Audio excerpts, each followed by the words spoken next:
2 giorni dall'esito delle urne, nella Lega è guerra di nervi e resa dei conti. La batosta di Treviso, la perdita di San Donà bruciano l'orgoglio del Carroccio e partono le bordate attraverso i media. Bagarra tra Daniele Stivale e Francesca Zaccariotto, rispettivamente commissario per il Veneto orientale della Lega e presidente della provincia di Venezia, nonché per 2 volte sindaco di San Donà. Con Stivale come va?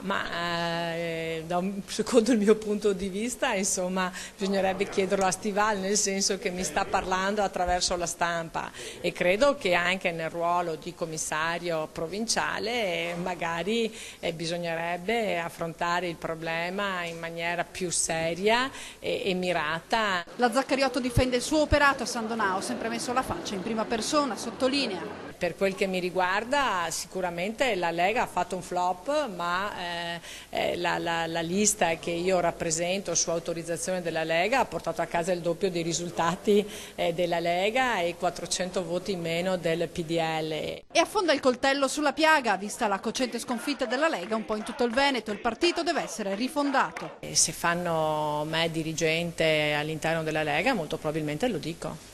In questo momento non mi è mai stato chiesto e neanche riconosciuto come ruolo, forse bisogna cominciare a cambiare anche la dirigenza. Incassa la sconfitta anche il segretario nazionale del Carroccio Flavio Tosi, domani consiglio straordinario del partito. No, direi proprio di no, anche perché chi parla di dimissioni bisogna dare anche il consenso e la capacità di portare valore al movimento.